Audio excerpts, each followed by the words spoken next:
take a moment to reflect on how far we have come, individually and as a class. Think back to your first day of freshman year. Then there was the first football game, the first dance, the first boyfriend, the first heartbreak. All these experiences led us to who we are today. They forced us to grow physically and mentally. Try to recall some of the popular things at the time.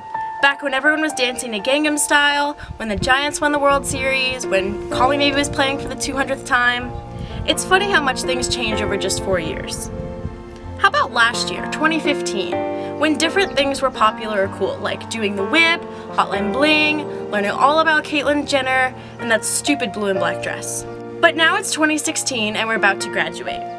As many of you know, I just transferred to Cal High this year, my senior year. So some things were different. But now I'm at Cal High as a senior, almost a high school graduate, and I don't regret switching schools at all.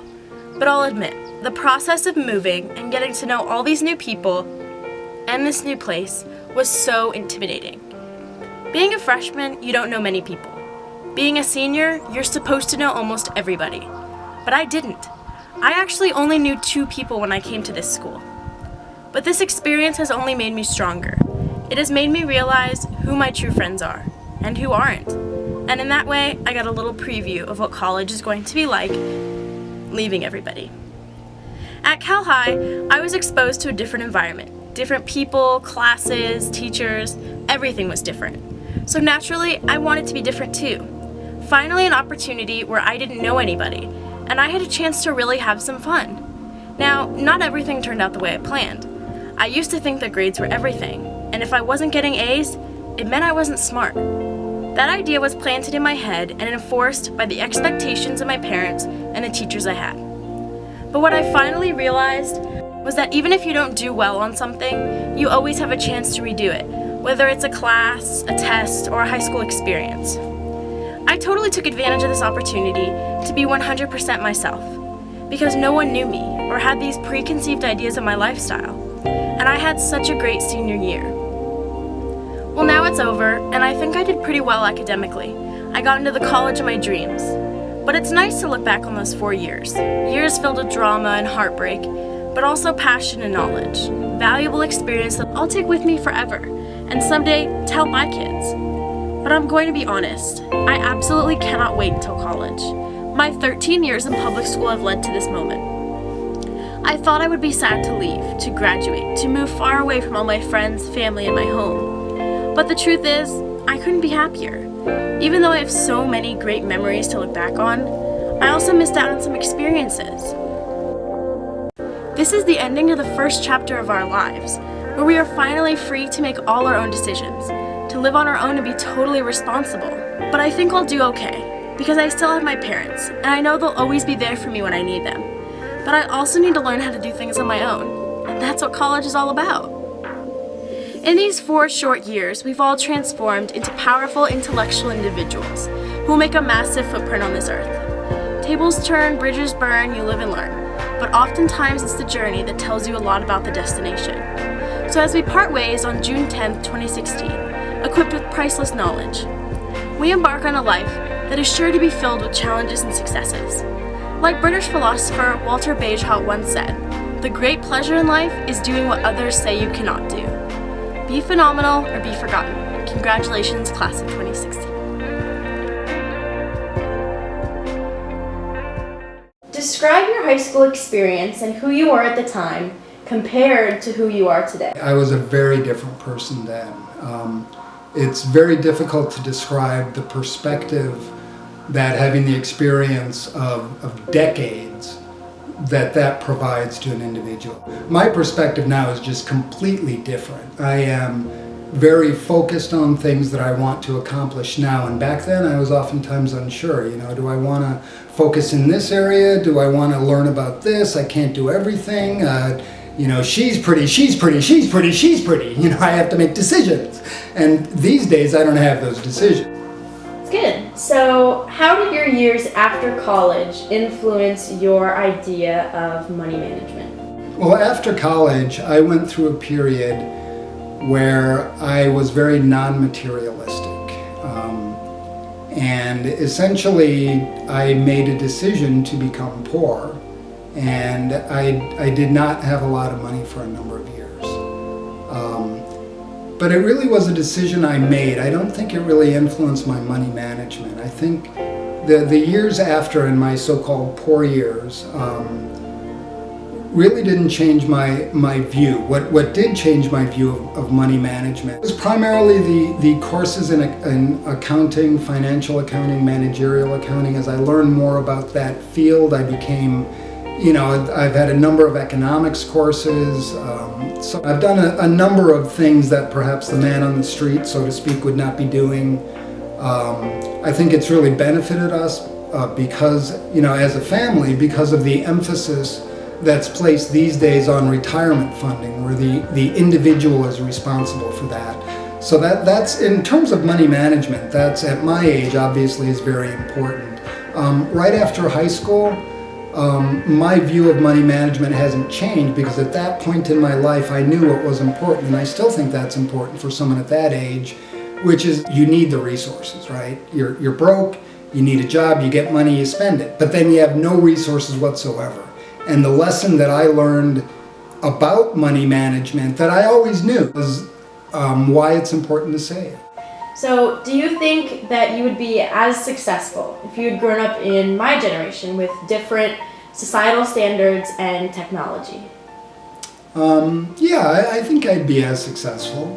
If we're playing a game and, we're playing the game of life, if I could have my marker move back to your square, go back in time, and I'd be playing the same game you're playing, and I knew how to play it when I was that age, and I think if I was moved back and the game had changed, the rules have changed, I would still know what the game was, I'd still know how to play it.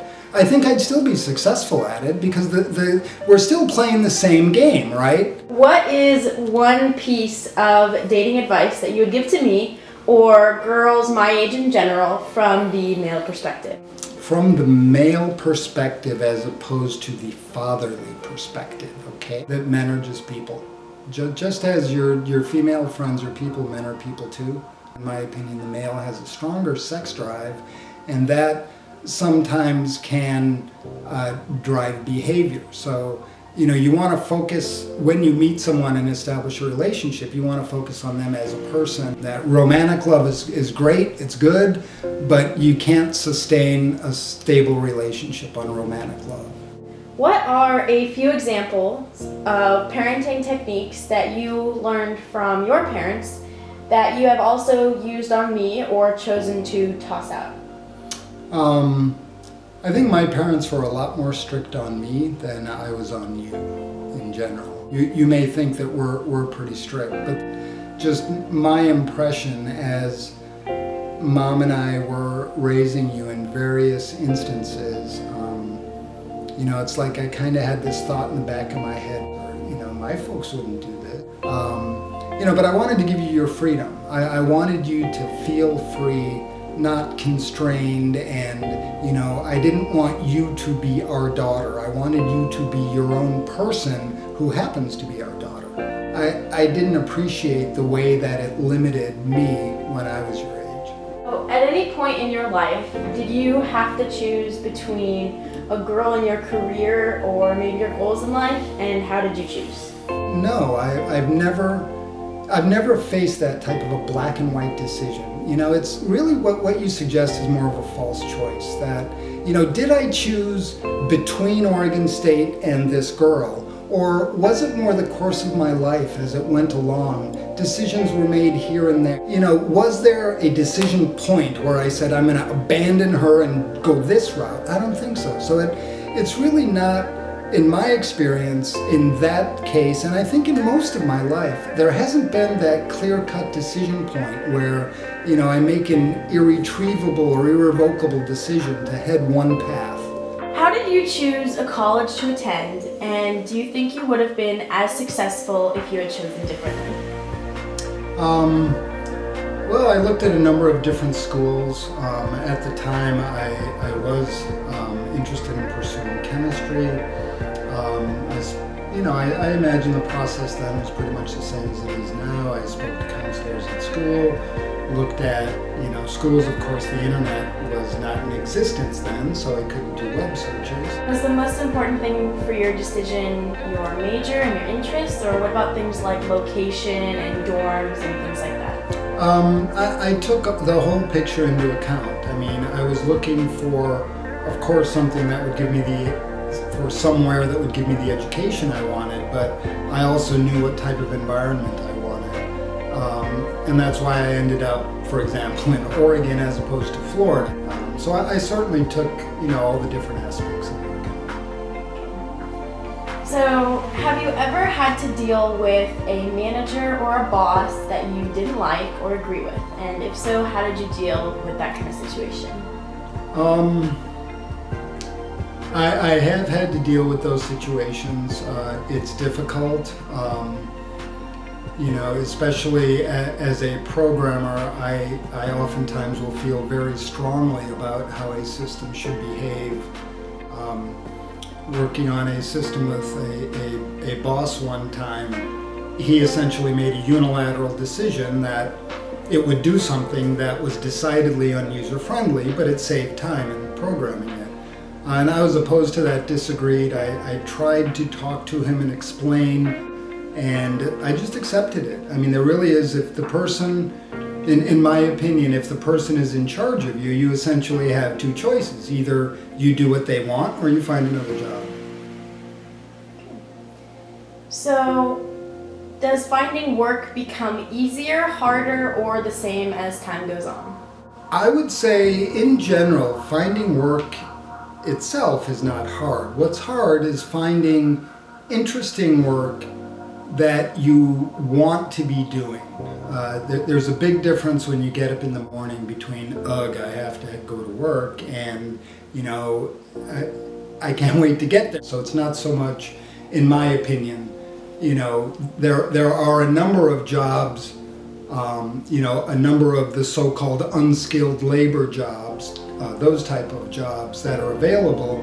But what's hard is finding one that will interest you and will interest you for a long time. So, as the final question, if you were to give me one piece of ultimate life advice, like what you think is most important to know as a teenager about to graduate high school, what would it be? Something I've told you your whole life is don't be stupid. It means you need to understand the limits of your own knowledge and know what you're ignorant about. Because when you can recognize your own ignorance, it really opens up the world to you. And I know it sounds weird, but it's more like if you're miserable because something happened, an event happened, one thing you can do is go, oh, the event happened, I'm miserable, right? And that's true.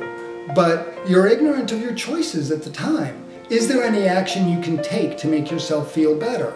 Are you thinking about that? Or are you wallowing in your misery? Are you ignorant of your choices? Why are you choosing to be miserable? Because this event now exists in the past. There's nothing you can do to change it, right? Part of my, I guess you could call it a view of life, is that you create your own reality. And what I mean by that is the way that you experience your life is internal to yourself. Your mental dialogue and the way you interpret events and whether you cry or laugh at some event is internal to yourself. And you have the ability, you do.